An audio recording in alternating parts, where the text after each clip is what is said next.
जय श्री हरि, जय हो माता लक्ष्मी। आप सभी को वैकुंठ चतुर्दशी की हार्दिक शुभकामनाएं। हिंदू धर्म में सभी तीर्थ खास माने गए हैं। ऐसा कहा जाता है कि इनके दर्शन से जीवन में मोक्ष की प्राप्ति होती है। हिंदू धर्म में वैकुंठ धाम को मोक्ष प्राप्ति का सर्वश्रेष्ठ स्थान माना गया है। भगवान विष्णु जिस लोक में निवास करते हैं उसे वैकुंठ कहा जाता है। वैकुंठ धाम जगतपालक भगवान विष्णु की दुनिया है। कार्तिक माह की चतुर्दशी को वैकुंठ चतुर्दशी के नाम से जाना जाता है। धार्मिक मान्यतानुसार इस दिन विष्णु भगवान की पूजा करने से वैकुंठ धाम की प्राप्ति होती है। आइए जानते हैं क्या है वैकुंठ चतुर्दशी का महत्व और पूजन विधि। तर्पण करने का भी है विशेष महत्व। इसलिए वैकुंठ धाम की प्राप्ति के लिए लोग वैकुंठ चतुर्दशी के दिन विधि विधान पूजा करते हैं। देवउठनी एकादशी पर भगवान विष्णु के 4 माह के बाद जगते हैं। फिर इसके बाद आने वाली चतुर्दशी तिथि पर भगवान शिव और विष्णु की पूजा की जाती है। शास्त्रों की माने तो वैकुंठ चतुर्दशी के दिन जो व्यक्ति शरीर त्यागता है, ऐसे व्यक्ति को स्वर्ग की प्राप्ति होती है। इतना ही नहीं, जो व्यक्ति इस दिन भगवान शिव और विष्णु की उपासना करता है, उसके जीवन के सभी पाप समाप्त हो जाते हैं। ऐसी भी मान्यता है कि इसी दिन महाभारत के युद्ध में मारे गए लोगों का भगवान श्री कृष्ण ने श्राद्ध करवाया था। इसलिए इस दिन श्राद्ध तर्पण कार्य करने का भी विशेष महत्व है।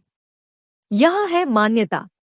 प्राचीन मान्यताओं के अनुसार एक बार विष्णु जी ने काशी में शिव भगवान को 1000 स्वर्ण कमल के पुष्प यानी फूल चढ़ाने का संकल्प किया। भगवान शिव ने विष्णु जी की परीक्षा लेने के लिए सभी में से एक स्वर्ण पुष्प कम कर दिया। पुष्प कम होने पर विष्णु जी अपनी कमल नयन नेत्र समर्पित करने लगे। तभी भगवान शिव उनकी यह भक्ति देखकर बहुत प्रसन्न हुए तथा प्रकट होकर कहा कि कार्तिक मास की इस शुक्ल पक्ष की चतुर्दशी वैकुंठ चौदस के नाम से जानी जाएगी। इस दिन जो भी व्यक्ति विधिपूर्वक आपका पूजन और व्रत करेगा, उसे वैकुंठ लोक की प्राप्ति होगी। वैकुंठ चतुर्दशी से जुड़ी हुई यह पौराणिक कथा। वैकुंठ चतुर्दशी की पौराणिक कथानुसार एक बार की बात है, नारद जी पृथ्वी लोक से घूमकर वैकुंठ धाम पहुंचते हैं। भगवान विष्णु उन्हें आदरपूर्वक बिठाते हैं और प्रसन्न होकर उनके आने का कारण पूछते हैं। नारद जी कहते हैं, हे प्रभु, आपने अपना नाम कृपानिधान रखा है। इससे सिर्फ आपके प्रिय भक्त ही मोक्ष की प्राप्ति कर पाते हैं। जो सामान्य नरनारी है वह वंचित रह जाते हैं। इसलिए आप मुझे कोई ऐसा सरल मार्ग बताएं जिससे सामान्य भक्त भी आपकी भक्ति कर मुक्ति पा सके।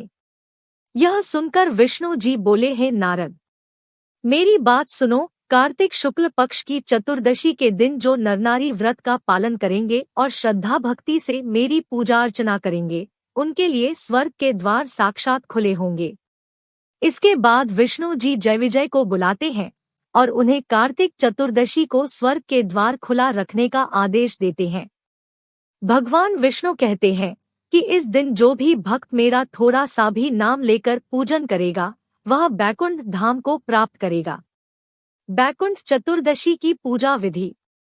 इस दिन भगवान विष्णु की पूजा में धूप दीप, चंदन, श्वेत कमल पुष्प, केसर, चंदन का इत्र, गाय का दूध, मिश्री एवं दही आदि से अभिषेक करते हुए उनकी षोडशोपचार पूजा करनी चाहिए और उनकी आरती भी उतारनी चाहिए। यदि संभव हो तो श्रीमद् भगवद गीता का पाठ भी अवश्य करना चाहिए। भगवान को भोग में मखाने की खीर अर्पित करें। भगवान नारायण की पूजा के बाद विधिवत भगवान शंकर की पूजा करनी चाहिए। इन्हें प्रसन्न करने के लिए गाय के दूध या गंगाजल से इनका अभिषेक करना चाहिए। फिर पुष्प, बेलपत्र आदि से षोडशोपचार पूजन करने के बाद शिवजी के बीज मंत्र का जप 108 बार करना चाहिए। अगर आप भी मेरी तरह भगवान विष्णु और माता लक्ष्मी के सच्चे भक्त हैं, तो चैनल को सब्सक्राइब करके कमेंट बॉक्स में जय भगवान विष्णु और जय माता लक्ष्मी जरूर लिखें तथा वीडियो को लाइक और शेयर भी करें।